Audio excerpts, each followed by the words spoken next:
नमस्कार। स्वागत है आप सबका डिम्पल वाणी चैनल में। हे वाइट क्लिप, तुमसे ही बोल रही हूँ। चलो डांसिंग स्टेप्स करते हुए अपना इंट्रो दो। मैम, म्यूज़िक तो प्ले कीजिए।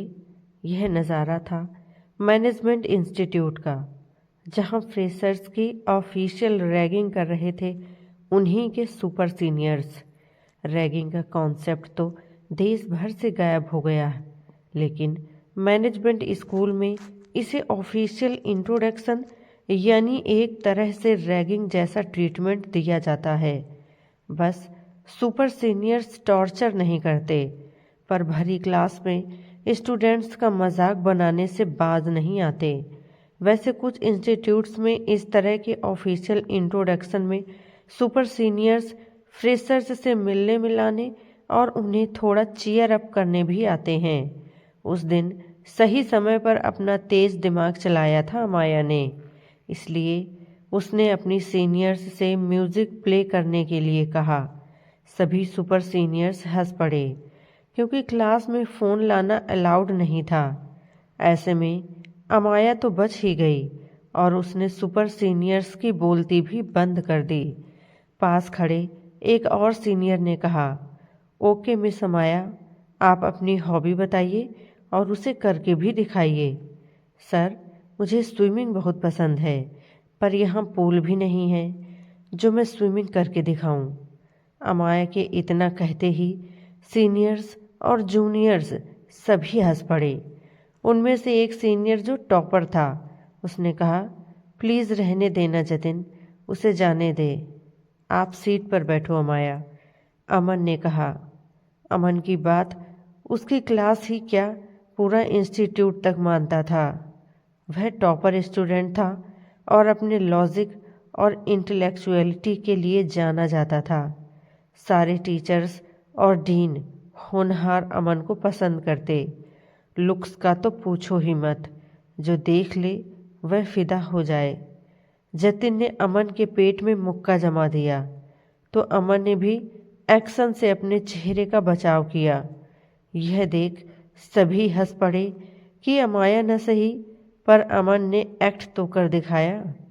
उस दिन अमन ने जूनियर्स को कुछ टिप्स दिए और इंस्टीट्यूट के कुछ रूल्स रेगुलेशन भी समझाए। अमन को अमाया बड़े ध्यान से ऑब्जर्व कर रही थी और कुछ बातों को नोट भी कर रही थी। कुछ स्टूडेंट्स को डाउट भी थे, तो वह भी क्लियर किए जा रहे थे। फिर अमन ने कहा, यहाँ की कैंटीन के समोसे बहुत अच्छे हैं, तो शाम की चाय और समोसे पार्टी पर कैंटीन में मिलते हैं। सबको आना मैंडेटरी है। सभी ने ओके सर कहा और सुपर सीनियर्स सबको वेव करते हुए क्लास से बाहर निकल गए। जतिन ने बाहर निकलते ही पूछा, क्या बात है अमन, आज से पहले तो तूने हमें एक समोसा तक नहीं खिलाया और यहाँ सभी फ्रेशर्स को खिलाने की बात कर रहा है। अमन ने मुस्कुराते हुए कहा, देखा नहीं तूने, सभी पहले दिन डरे लग रहे थे। किसी को होम सिकनेस होगी, कोई कॉलेज जल्दी आया होगा, पहले दिन का प्रेशर भूल गया क्या? ओह अमन, तुझे वह अमाया भी डरी हुई लगी। वह कैसे सबकी बोलती बंद कर रही थी। तुम पागल हो क्या? उसने बिल्कुल ठीक कहा। वह डांस या स्विमिंग कैसे करती? तुम और सोनाली उसे बेवजह परेशान कर रहे थे। अमन ने कहा। अच्छा बेटा, माजरा क्या है? जतिन ने बियर्ड पर हाथ फेरते हुए कहा। अमन ने कहा, कुछ नहीं, सिर्फ मुस्कुरा दिया। अमन वहाँ से जा ही रहा था कि जतिन ने टोका, कहाँ चला अब? कैंटीन में ऑर्डर बताकर आता हूँ, अमन ने तेजी से निकलते हुए कहा। उस दिन के बाद से अमन को अमाया पसंद आ गई। उसको देखकर अमन को लगा कि यही वो चेहरा था जो उसे रातों में दिखता था। अब तो अमन अक्सर जूनियर की क्लास में पहुंच जाता। अमाया को हमेशा सवालों में उलझा और घिरा हुआ ही पाता। कई बार जानने की कोशिश की, पर उसने शेयर नहीं किया। कुछ दिनों तक लगातार कोशिश करने पर पता चला कि उसके फर्स्ट सेमेस्टर में काफ़ी कम मार्क्स आए थे, जबकि वह इससे पहले तक हर जगह हर क्लास में टॉप करती थी। जहां अमन का सेकेंड ईयर का लास्ट सेमेस्टर था, वहीं अमाया का फर्स्ट ईयर का लास्ट सेमेस्टर। अमन ने उस ईयर को ड्रॉप करने का फैसला किया ताकि वह सेकेंड और थर्ड ईयर में अमाया के साथ ज़्यादा से ज़्यादा वक्त बिता सके और उसकी स्टडी में मदद भी कर सके। यह बात अमन के सिवा किसी और को पता नहीं थी। अमाया की प्रॉब्लम थी कि वह ऊपर से लेकर नीचे तक सभी लायबिलिटीज़ और एसेट्स तक चीज़ें सही करती, फिर भी उसकी बैलेंस शीट की दोनों साइड मैच नहीं होती। हमेशा उसकी बैलेंस शीट के दोनों साइड के सवाल में डिफरेंस आ जाता। अगर बैलेंस शीट में दोनों साइड का जोड़ एक सा आता है, यानी आपका सवाल एकदम ठीक है। पर अमाया के साथ अक्सर कोई चूक हो रही थी। वह चूक क्या थी, इसी बात ने अमाया को परेशान किया हुआ था। अमन ने एक दिन खुद अकाउंट्स के पीरियड में जूनियर क्लास में जाकर जूनियर्स को एक सवाल सॉल्व करने को दिया। अमाया ने भी उसको अटेम्प्ट करने की कोशिश की, पर उसकी बैलेंस शीट में अंतर था। अमन समझ गया कि अमाया को अकाउंट में कहाँ समझने में गलती हो रही है। उस दिन अमन ने पूरा सवाल वाइट बोर्ड पर सॉल्व करके दिखाया और सबसे पूछा भी। अमाया को अमन का पढ़ाया हुआ तरीका इतना पसंद आया कि उसने खुद अमन से कहा, सर प्लीज़ क्या आप अपने फ्री पीरियड में मुझे अकाउंट्स पढ़ा दिया करेंगे। अमन को तो जैसे इसी बात का इंतज़ार था। वह तपाक से बोला, हाँ अमाया, क्यों नहीं, आखिरकार अब से हम दोनों सेम ईयर में ही हैं। मैं तुम्हारी स्टडीज़ में हेल्प कर दिया करूँगा। उसके बाद से दोनों साथ पढ़ने लगे। अब अमाया बैलेंस शीट बनाने में माहिर हो गई थी। बाकी सब्जेक्ट तो अमाया के अच्छे ही थे। इस तरह दोनों में नज़दीकियाँ बढ़ने लगीं। अब हर जगह वह साथ साथ दिखते, लेकिन अब तक दोनों ने एक दूसरे से अपने दिल की बात नहीं कही थी। इस बात को लगभग 1 साल बीत चुका था। अब लास्ट ईयर का फाइनल सेमेस्टर नज़दीक था। अमाया अकाउंट्स में एकदम परफेक्ट हो गई थी। दोनों ने साथ एग्ज़ाम दिए। अमन ने ही अमाया को हर सवाल पढ़ाया था। अमाया को पता था कि क्लास टॉपर तो सिर्फ एक ही हो सकता है और वह है सिर्फ अमन, लेकिन क्लास टॉप किया अमाया ने। अमन का अमाया से कुल 1 नंबर ही कम था। यह बात अमाया को ही नहीं बल्कि हर एक को चुभ रही थी कि ऐसा कैसे हो सकता है। अमन के नंबर कम आ ही नहीं सकते।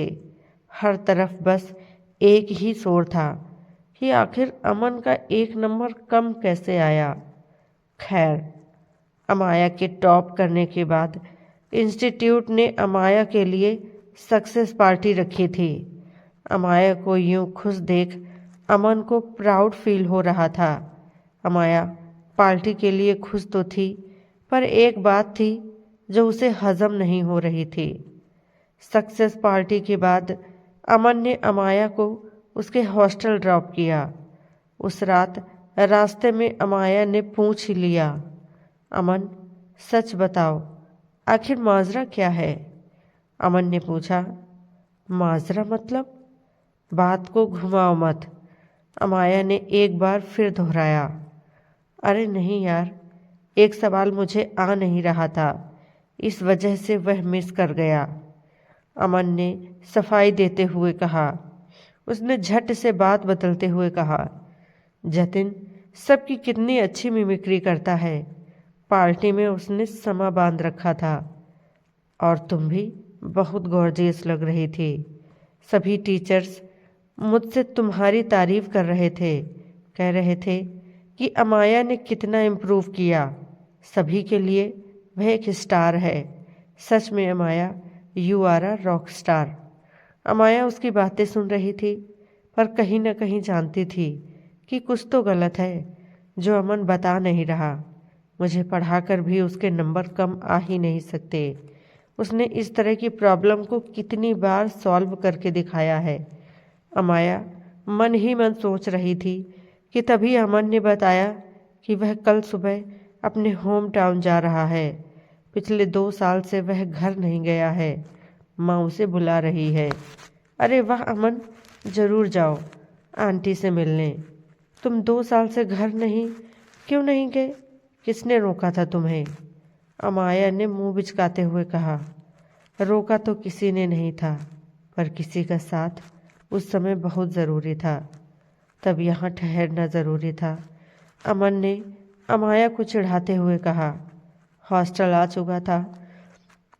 अमाया ने हैप्पी जर्नी कहते हुए अमन को गले लगाया और थोड़ी देर तक उससे चिपकी रही। ये अमाया के लिए अच्छा मौका था, जब वह यूनिवर्सिटी से रिक्वेस्ट करके रीचेकिंग करवा सकती थी। उसने सभी टीचर से परमिशन लेकर कॉपी को रीचेक करने को कहा। रीचेकिंग करने पर पता चला कि अमन ने 1 नंबर के ऑब्जेक्टिव को अटेम्प्ट ही नहीं किया, यानी उसने जानबूझकर 1 सवाल कम किया ताकि अमाया टॉप कर सके। जब से यह बात अमाया को पता चली, तब से वह कई रातें सो नहीं पाई। अमन के लौट आने पर वह उससे पूछना चाहती थी कि आखिर उसने ऐसा क्यों किया। अमन की मम्मी ने अमाया के लिए घर के बने बेसन के लड्डू भेजे, क्योंकि वह अमाया के फेवरेट थे, जिसे देने के लिए अमन सीधा स्टेशन से अमाया से मिलने हॉस्टल पहुंचा। अमाया माँ के हाथों के बेसन के लड्डुओं को पाकर झूम उठी। अमन ने पूरा डिब्बा उसे दे दिया। अमाया ने भी उसे चिढ़ाते हुए कहा, बच्चू, इसमें से तुम्हें एक भी नहीं मिलेगा। फिर दोनों देर तक बातें करते रहे। थोड़ी देर बाद अमाया ने अमन से कहा, मेरे कुछ सवाल सॉल्व नहीं हो रहे हैं, क्या तुम मदद करोगे? बिल्कुल। अमर फौरन तैयार हो गया। अमाया तुरंत बोली, चलो इसे टेरेस पर चलकर सॉल्व कर देना, लेकिन तुम्हें इसे 60 सेकंड में ही करना होगा। ऐसा क्यों? यह तुम्हारा टास्क है बच्चू। फिर तेजी से अमाया ने एक पेपर पर कुछ सवाल लिखे और अमन की तरफ बढ़ा दिए।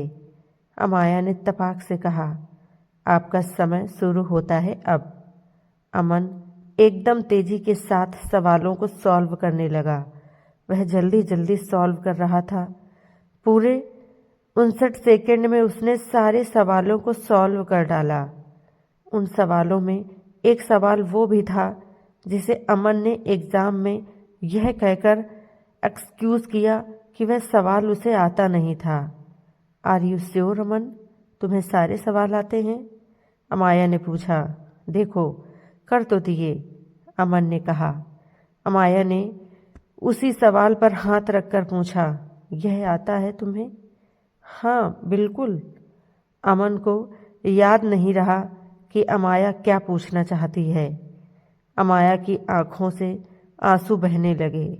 उसने अमन को बाहों में भरते हुए कहा, तुम भले ही एकेडमिक एग्ज़ाम में जानबूझकर हार गए, लेकिन तुम मेरा दिल पूरी तरह जीत चुके हो। अमाया के इतना कहते ही अमन समझ गया कि आखिर माजरा क्या है। अमाया ने उसे रीचेकिंग की बात बताई। अमन ने अमाया की आंखों से आंसुओं को पोंछते हुए कहा, मैं तुम्हें कभी उदास नहीं देख सकता। तुमने बताया था कि तुम पर इस कॉलेज में टॉप करने का प्रेशर कितना था। इससे क्या फ़र्क पड़ता है अमन, किसने टॉप किया और कौन सेकंड आया? बस यही बताना चाहता था तुम्हें। मुझे सच में इससे कोई प्रॉब्लम नहीं कि किसने टॉप किया, कौन सेकंड आया। जो दिया अपना बेस्ट दिया। पर मोहतरमा, आपको शायद यह बात देर से समझ आई। अच्छा सुनो ना, ग्रेजुएट तो हो गए हम, पर पीजी में तो मैं ही टॉप करूँगा। अमन से उसे छेड़ते हुए कहा। अच्छा बच्चों, रुको बताती हूँ, कहते हुए अमाया अमन के पीछे उसे मारने के लिए भागी। कैसी लगी आपको ये कहानी कमेंट करके ज़रूर बताएं। धन्यवाद। जय श्री राम।